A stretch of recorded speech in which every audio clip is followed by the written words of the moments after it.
Welcome to morning మన్నా.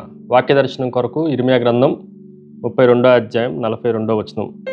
యెహోవా ఎలాగూ సెలవిస్తున్నాడు, నేను ఈ ప్రజల మీదకి ఇంత గొప్ప కీడు రప్పించిన రీతినే నేను వారిని గురించి చెప్పిన మేలంతటిని వారి మీదకి రప్పింపబోతున్నాను. మరొక వాగ్దాన ఆశీర్వాదపు దర్శనంతో ఈ ఉదయకాల సమయంలో దేవుని వాక్యంలో నుండి 4 విషయాలు మనం ఆలోచన చేద్దండి.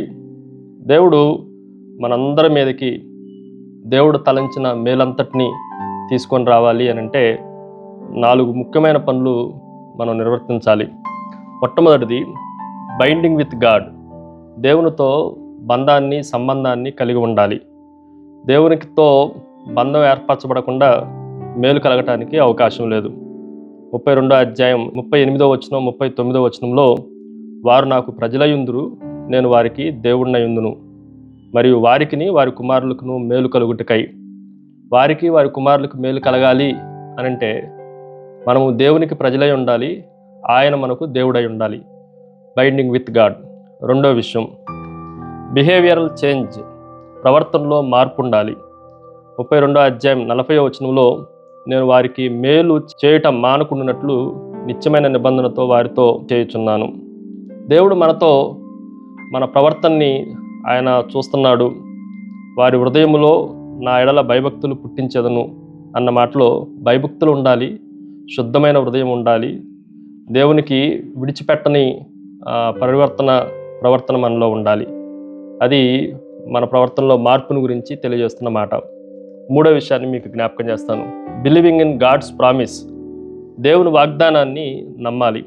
41వ వచనంలో ఆ మాట రాయబడింది, మేలు చేయుటకు వారి యందు ఆనందించుచున్నాను, ఈ దేశంలో నిశ్చయముగా వారిని నాటెదను. దేవుడు మనల్ని మేలు చేయటం కొరకు ఆయనే ఆనందించేవాడు. మనల్ని ఏ దేశంలో అయితే కీడుందో ఆ దేశంలో మరలా ఆయన నాటేవాడు. 4వ విషయాన్ని మనం ఆలోచన చేద్దండి. Build your life on God. దేవుని మీద మన జీవితాన్ని కట్టుకోవాలి. అందుకే 42వ వచనంలో, నేను ఈ ప్రజల మీదకి ఇంత గొప్ప కీడు రప్పించిన రీతినే నేను వారి మీదకి మేలంతటిని రప్పింపబోచున్నాను అని తెలియజేస్తూ ఉన్నాడు. గొప్ప కీడుకు బదులుగా ఆయన మేలులన్నీ మన మీదకి రప్పించబోతున్నాడు.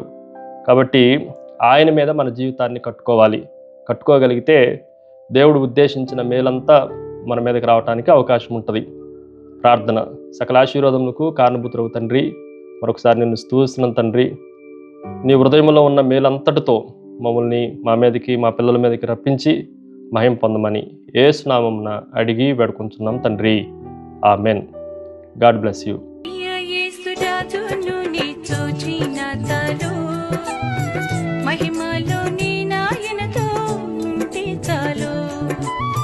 నిత్యమైన మోక్ష గృహము నందు చేరి భక్తుల గుంపులో హర్షించిన చాలు. ప్రియ యేసు రాజును నే చూచిన చాలు, మహిమలోనే నాయనతో నుంటే చాలు.